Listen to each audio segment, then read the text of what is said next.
Hey everyone, and welcome to this explainer. Today, we're diving into a fascinating and honestly incredibly vital topic: how we design our living spaces for the later chapters of life.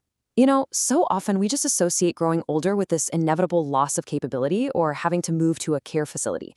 But what if we completely flipped that narrative? What if the secret to a long, independent, and joyful life isn't just about healthcare, but about home care? By embracing the concept of aging in place, we can use really thoughtful home modifications and just some smart, rigorous daily maintenance to empower people and sustain their independence.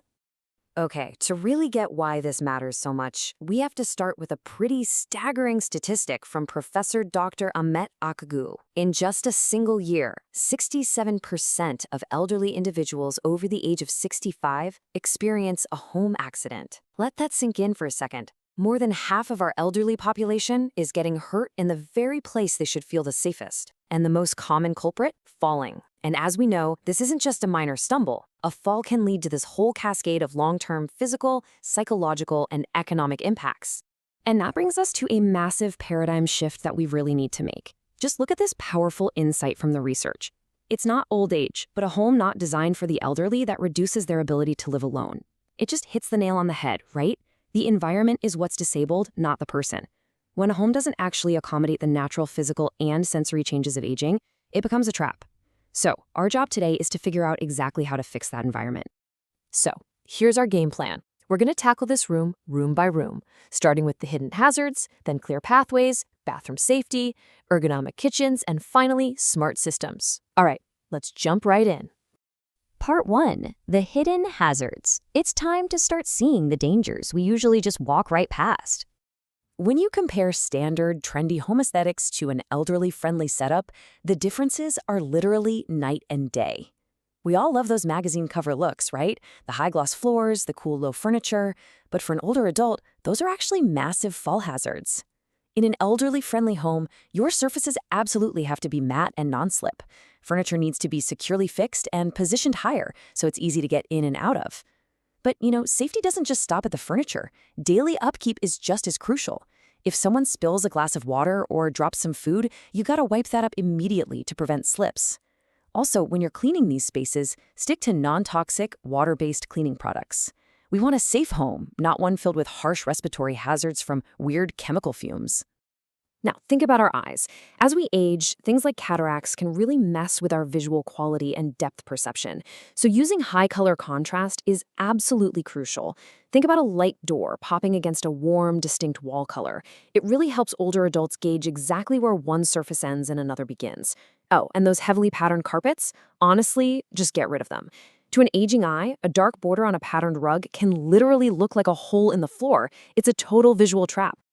Moving on to Section 2, clear pathways. Let's talk about those entrances and corridors. And hey, we're not just guessing here. To make sure everything we're talking about is exact and evidence-based, we're anchoring this part of our tour in the official 2025 guidelines from the Ministry of Family and Social Services. This manual details the precise standards you need for a truly accessible space. So the crucial point here is eliminating anything that breaks a person's natural walking stride. Thresholds between rooms, they should be completely removed or kept to an absolute maximum of 1.5 centimeters. Corridors really need automated sensor lighting so there's never any fumbling for a switch in the dark. Plus, continuous grab bars should be mounted exactly 80 centimeters off the floor. But we also have to ruthlessly declutter these pathways. That means absolutely zero loose cables snaking across the floor. And those rogue toys left behind by visiting grandkids? You've got to pick those up promptly before they become a dangerous tripping hazard. And remember, these clear pathways extend outside too. Make sure those balcony drains are regularly cleared of leaves and debris so water doesn't pool up and create a slipping hazard right outside the door. Okay, Section 3, bathroom safety.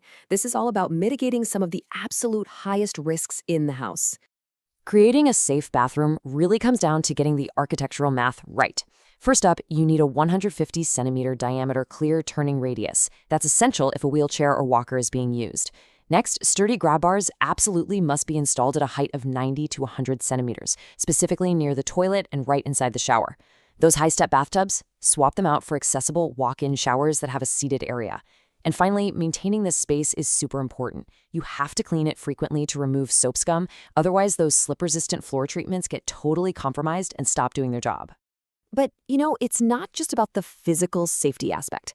True accessibility in the bathroom is profoundly tied to a person's dignity, their privacy, and their overall psychological well-being. Preserving the ability to handle your own hygiene without that constant fear of falling, that is foundational to a happy, self-sufficient life. All right, let's head into the kitchen for Section 4, Ergonomic Kitchens. It's all about comfort and utility here. Standard kitchen counters usually sit at about 90 centimeters high. But for older adults dealing with height loss from conditions like osteoporosis, or anyone who just needs to sit down while prepping food, that is just way too high. Installing a lowered secondary counter at about 75 to 80 centimeters is an absolute lifesaver. You'll also want to make sure there's at least a 105 centimeter gap between cabinets so a wheelchair can easily move through. For lighting, go for high intensity, between 300 and 500 lux, but make sure it's completely glare-free to protect sensitive eyes. And again, rigorous maintenance is your best friend. Cleaning up a dropped piece of food or a liquid spill the very second it happens is critical to keeping those hard kitchen floors hazard-free. Finally, Section 5, Smart Systems. We're looking at the tech that powers modern independence. Today's aging-in-place strategies rely heavily on emergency integration. We're talking IoT sensors, automated flood detectors, and vibrating alarms for the hearing impaired. But what's really ingenious here is the placement of the panic buttons. The guidelines actually suggest placing them at two different heights, 110 centimeters, which is an easy reach while standing, and, crucially, down at 10 centimeters off the floor. That ensures that if a fall does happen, help is still completely reachable right from the ground. And people are really adopting this. In Turkey alone, 140,000 elderly individuals are already utilizing home care services. That's a massive number. It really proves there is this huge growing shift happening.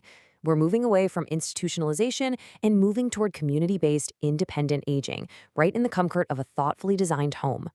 Which brings us to our final thought for this explainer. I want you to look around your own living space today, or maybe your parents' home, with fresh, informed eyes.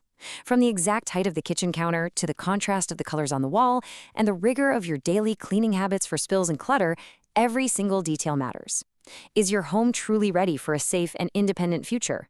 Hopefully, this guide helps you ensure the answer is an absolute yes. Thank you so much for hanging out with me today, and I'll catch you next time.